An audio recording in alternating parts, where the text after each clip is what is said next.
بسم اللہ الرحمن الرحیم، السلام علیکم۔ امید ہے آپ سب خیریت سے ہوں گے۔ الرحیق المختوم، صفحہ نمبر 47۔ آج ہم نے پڑھنی ہے شام کی بادشاہی۔ شام کی بادشاہی جس زمانے میں عرب قبائل کی ہجرت زوروں پر تھی، قبیلہ قزاع کی چند شاخیں حدود شام میں آ کر آباد ہوئیں۔ ان کا تعلق بنو سلیم بن حلوان سے تھا، اور انہی میں ایک شاخ بنو زجم بن سلیم تھی، جسے زجائمہ کے نام سے شہرت حاصل ہوئی۔ خزاع کی اس شاخ کو رومیوں نے صحرائے عرب کے بدوؤں کی لوٹ مار روکنے اور فارسیوں کے خلاف استعمال کرنے کے لیے اپنا ہمنوا بنایا، اور اسی کے ایک فرد کے سر پر حکمرانی کا تاج رکھ دیا۔ اس کے بعد مدتوں ان کی حکمرانی رہی۔ ان کا مشہور ترین بادشاہ زیاد بن حیولہ گزرا ہے۔ اندازہ کیا گیا ہے کہ زجائمہ کا دور حکومت پوری دوسری صدی عیسوی تک محیط رہا ہے۔ اس کے بعد اس دیار میں آل غسان کی آمد ہوئی اور زجائمہ کی حکمرانی جاتی رہی۔ آل غسان نے بنو زجم کو شکست دے کر ان کی ساری قلمرو پر قبضہ کر لیا۔ یہ صورتحال دیکھ کر رومیوں نے بھی آل غسان کو دیار شام کے عرب باشندوں کا بادشاہ تسلیم کر لیا۔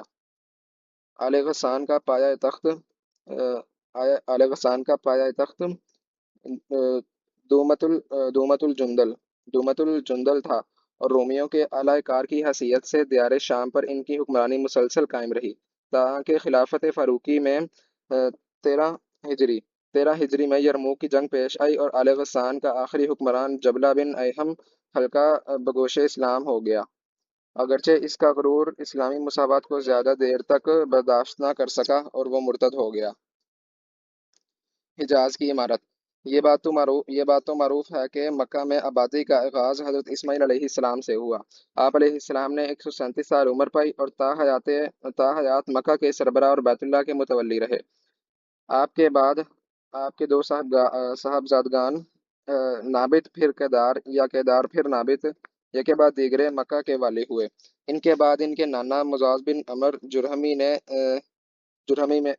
نے زمامِ کار اپنے ہاتھ میں لے لی، اور اس طرح مکہ کی سربراہی بنو جرہم کی طرف منتقل ہو گئی، اور ایک عرصے تک انہی کے ہاتھ میں رہی۔ حضرت اسماعیل علیہ السلام چونکہ اپنے والد کے ساتھ مل کر بیت اللہ کے بانیوں میں مار تھے، اس لیے ان کی اولاد کو ایک باوقار مقام ضرور حاصل رہا، لیکن اقتدار و اختیار میں ان کا کوئی حصہ نہ تھا۔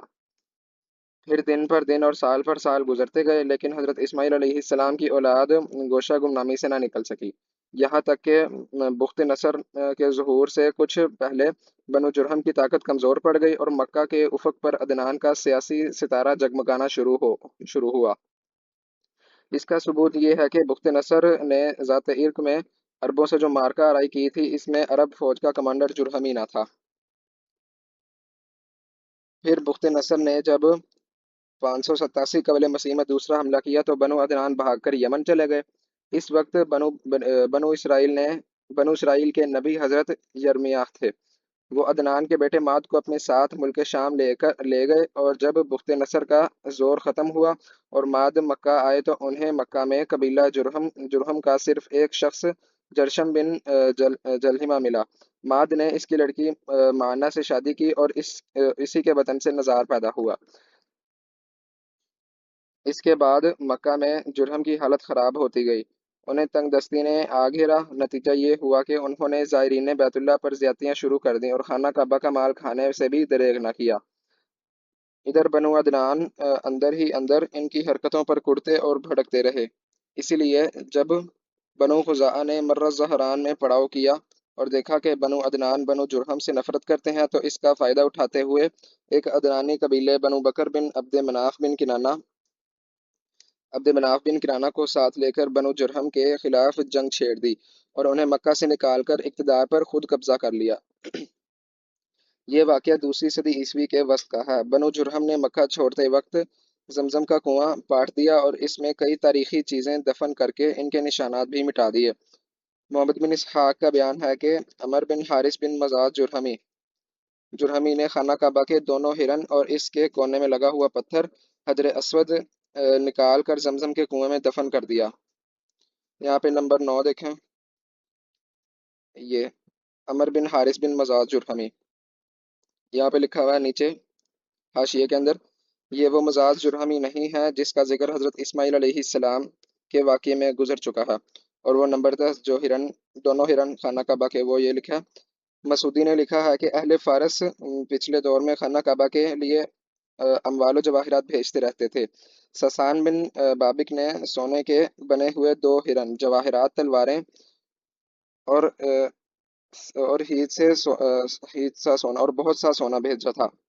عمر نے یہ سب زمزم کے کنویں میں ڈال دیا تھا۔ آگے،